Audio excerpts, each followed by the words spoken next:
the Midianites attacked Israel for 7 years. God's angel came to Gideon and said, "The Lord is with you. Go and save God's people." God gave him 300 men.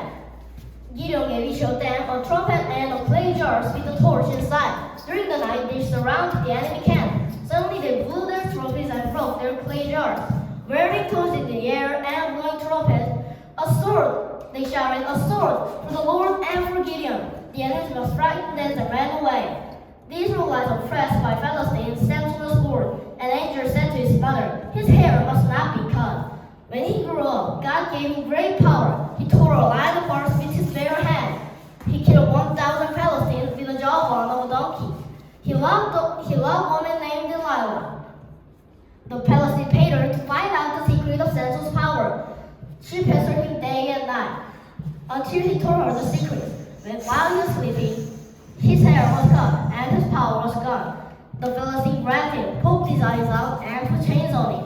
They brought Samson to a big carrot and made fun of him.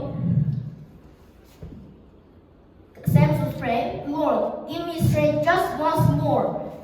With all his might, he pushed the central pillar, and the temple crashed down on the evil people. For many years, Samuel led the Israelites as a prophet. One day, the elders came to him and said, "All the other countries have kings. We ought to king too." Samuel prayed to God, and God chose the tall man named Saul. Samuel pulled oil over Saul's head, and Saul became the first king of Israel. Saul was a good king for the first few years, but he became proud and stubborn. He no longer obeyed God, and the Spirit left him. God said to Samuel, "Go to Jesse in Bethlehem. I have chosen one of his sons to be king." Samuel was 7 of Jesse's sons. They were tall and handsome, but God did not choose any of them. God said, "I do not look at the outside of a person. I look at the heart." Samuel asked Jesse, "All these or the sons you have?" Jesse answered, There is still the youngest. He is out in the field watching the sheep. Send for him at once." Samuel said.